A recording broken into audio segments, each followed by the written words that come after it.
Some years ago, I was living in the mountains in Colorado. Tell you right, 8,945 feet. It's beautiful, beautiful, incredibly beautiful place. Anyway, it was in the afternoon, I heard a knock on the door. I opened the door, and it's my friend Bob, who I haven't seen for years. I went to school with Bob. We went to it's called the Center for Creative Studies, or the Center for Creative Arts, and it's in downtown Detroit. I think I was taking sculpture, and he was doing photography.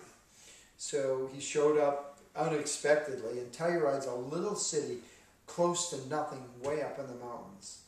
And he heard that I lived there, and we didn't have a telephone, so he just showed up. Said, "Hi, here I am."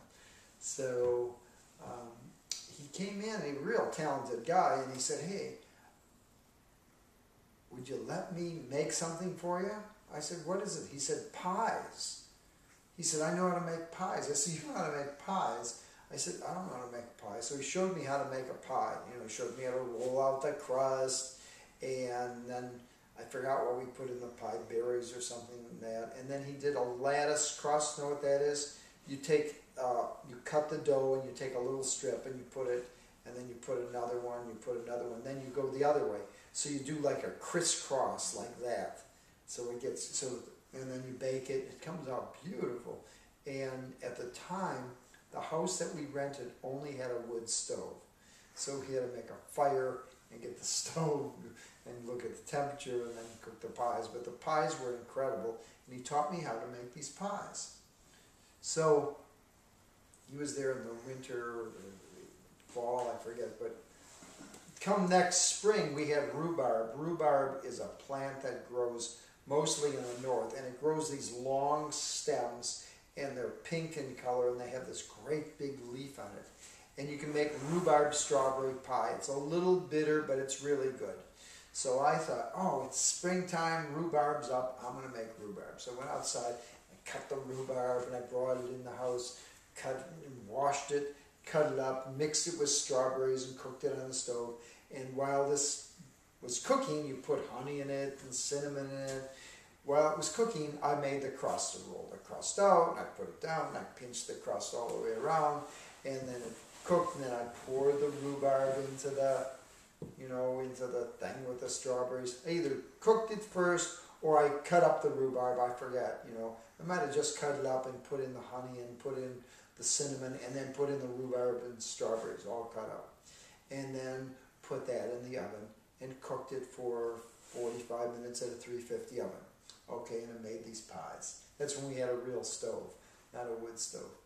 Anyway, the pies were done, and I took the pies out of the oven, and I put them on a piece of wood on the table, and I went downtown to do some errands, because it takes, an hour or so for the pies to cool. So when I got back a couple hours later, the pies were gone. So I said to my wife, "Lynn, where are the pies?" She said, "Oh, I had some company stop over unexpectedly, and what they did is they ate the pies because I served them to my guests." I said, "Well, did you save me a piece?" She said, "No, they're all gone." So it was like, oh man, it took 2 hours to make the, you got to cut the rhubarb, roll the pie. But she said, "Well, I had company, so I served them." So I was a little bummed out, and I thought they should have saved me. It was the first rhubarb pie I ever made. And I think it was the first pie I made, and it took me, I had flour all over, full of flour, and finally went downtown, for some reason. I never did get to eat one of the pies. In that particular town, Telluride, there were only 400 people, so there was no mail delivery. You had to go to the post office to pick up the mail. So I went down to pick up my mail, and I saw John, who I haven't seen in a while. John's a friend of my wife and friend of me, and John came up and said, "Hey, Woo, I'm really pissed at you." I said, "Why, man?" He said, "Well, I ate the pie, and I had cramps, and I got diarrhea." Then I saw Brad, and Brad said, "Hey, man, what was in that pie, man? I really was sick, and I had diarrhea." So this sort of brought a smile to my face about my pies, because whenever there's an action in life, whatever you do, there's a reaction. It turned out that when I cut up the rhubarb, I got a piece of the leaf in the pie. The leaf of the rhubarb is a mild poison for two reasons. It keeps animals away from eating the rhubarb, and then the rhubarb still has a chance to grow. And the second thing is, it's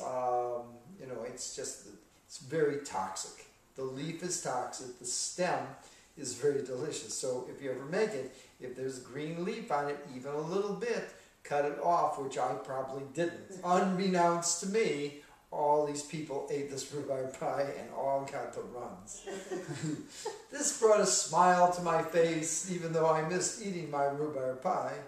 But it makes you realize that anything you do, there's an action, there's a reaction. So, I mean, I didn't mean to poison all the people who ate the pie, but the idea is when you train, you start to get into train, and you start, you want to train for a reason. You want to make some changes in your body. If you start training on a regular basis, qigong, meditation, yoga, and doing these things on a regular basis, what you do is you actually create a robotic pattern in your body.